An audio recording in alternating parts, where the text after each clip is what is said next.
दादाजी, आप इतनी स्वीट हो, पर क्या हम इस मैटर को थोड़ा साइड में रख सकते हैं अभी के लिए? वैसे ही मेरे सर पे काम का इतना लोड है अभी मेरी कंपनी फाइनेंशियल क्राइसिस से बाहर निकली है। मुझे अभी कंपनी पे ध्यान देना है, ना कि बच्चे पे। बेटा, तुम चाहती हो कि मैं इस बात को साइड में रख दूं? अरे 2 साल से ज्यादा हो गया तुम्हारी शादी को।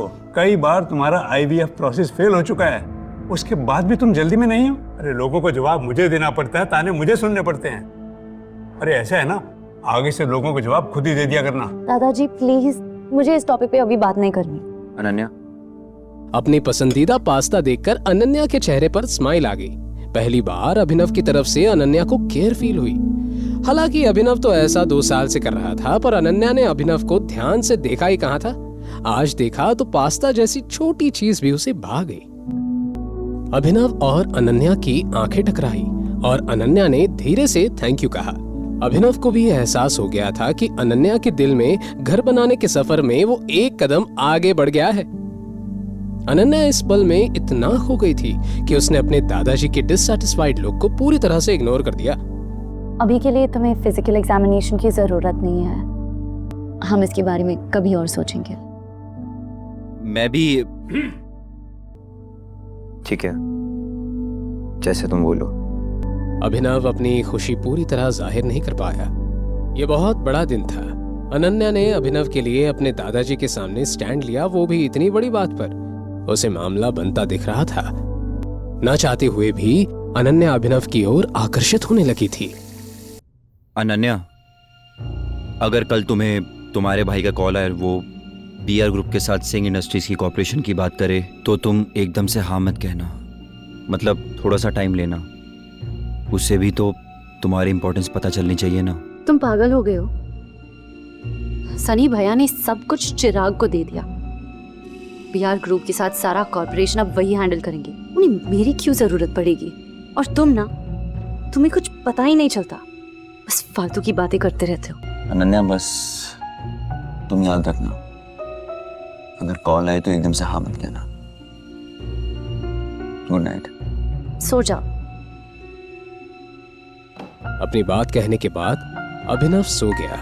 जैसे तैसे अनन्या ने अपने आप को संभाला और लाइट बंद करने के बाद वो भी सो गई।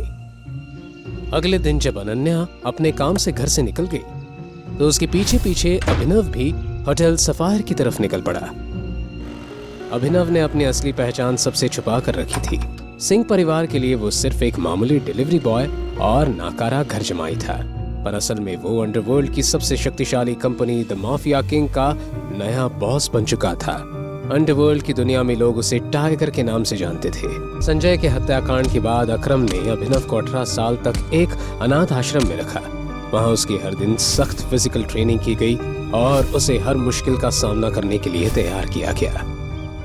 इस कंपनी की बुनियाद उसके पिता संजय ने रखी थी, लेकिन संजय के देहांत के बाद कंपनी की जिम्मेवारी उनके वफादार साथी अकरम के कंधों पर आ गई।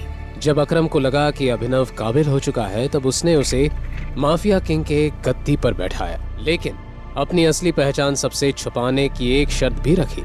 अगर ये शर्त टूटी तो अभिनव को इस गद्दी से हाथ धोना पड़ सकता है। वैसे ऑफिस का आरामदायक माहौल, खासकर जॉब, आपके अंडर एक एफिशिएंट सेक्रेटरी हो जो सब कुछ कर ले और आपको कुछ करने की जरूरत ना पड़े, तो आपको और मजा आने लगता है। अभी अभिनव ये सोच ही रहा था कि तभी उसके केबिन के दरवाजे पर दस्तक हुई और उसकी सेक्रेटरी नंदिता अंदर आई। आज वो और अच्छी लग रही थी, लेकिन इस बार नंदिता ने अभिनव को उसे ज्यादा समय तक देखने का मौका नहीं दिया और तुरंत ही बोली, टाइगर, सिंह फैमिली ने BR ग्रुप पार्टनरशिप की बात करने के लिए किसी को भेजा है। उनका नाम चिराग है। आगे की कहानी जानने के लिए देखें अगला एपिसोड सिर्फ पॉकेट FM के YouTube चैनल पर, और द रिटर्न ऑफ टाइगर के सारे एपिसोड्स को सुनने के लिए डिस्क्रिप्शन में दी लिंक से डाउनलोड करें पॉकेट FM ऐप।